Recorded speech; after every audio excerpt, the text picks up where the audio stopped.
Yo, E-Team. So as you see this here, I want to give you a little before, but so we took out that's going to go out to the shop. It's going to have some really cool stuff. That'll be out of here. It's going to open up a beautiful wall there. We have a plan for right there. We have a plan for this ugliness. We have a plan for the lack of lights and excitement. We have plans for almost being killed by a door. And cleaning this place up a little bit, make it a little bit more friendly, yet easy to clean, easy to use, and a great break room experience. So here's the before, after. I should have done it, but here's the before.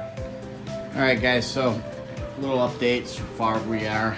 We moved the big push pin board, put some of the stuff up on the refrigerator for temporary until we get that cleaned up. Went up into the ceiling. It is definitely a mess, but it's a doable thing for us to get that cleaned up and get that drywalled. So I'm not going to replace these because they're coming out anyway. Over here we got the shelf out and just kind of bring you over here a little bit further. Still got some Kanbans and things I got to clean up, but got most of the Band-Aids, the Neosporin, the new skin, kind of working through some of that stuff and getting it homed. But there's where we're at. Hey everybody, Robert at the end of the sill line. I got a leaky air line, so all I'm gonna do is cut it and put it back in there. It should be good to go. Thanks. Hey everybody, Robert over here by the sill line, and this was always hanging down, sloppy. So I revamped it, just got the magnets in there better, relabeled it, rubber roller cleaner.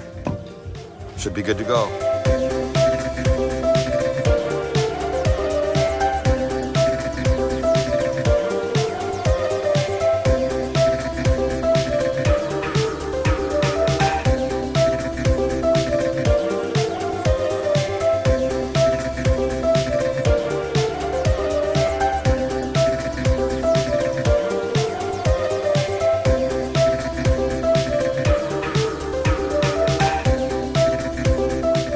Cleaned up the table a bit and put the noise dampening things on the bottom of the table.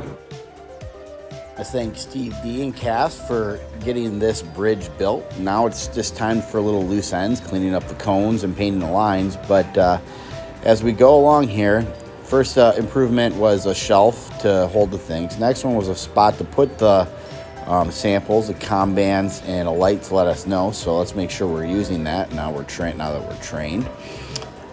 Tried to tube in as much of the stuff and get homes for everything, clean it up, made it a lot smaller. Also got all the samples out there so we can build boxes now. Made a cool stand for the sample box. One thing, Steve came up with a great idea to put kind of like a wreath hanger over top of this that'll be able to put a magnet so that we won't have to zip that up every time. We'll be able to just use it as a magnet, which will make it a lot easier to use. Again, I mean, between the shelving unit, which a lot of people help with, the sample boxes, the tape holder, Kanban stuff, there's a lot of people that put effort into this, and I really appreciate it, especially, again, Steve and Cass really rocked this out. Way to go, guys. Been working, so we're going to have two SOPs, one for the break room specifically, one for the office showroom, but we're going to put it on one slide. We also got all the weekly tasks listed out.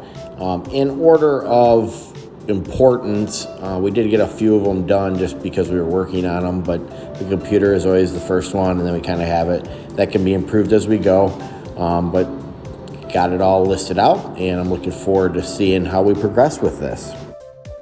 We worked through this, we realized we had a lot of passion, but what we understood was one thing was working was, in the past we were able to do the break room and showroom in 30 minutes, and Adam was doing that as of this summer, so we knew that was working.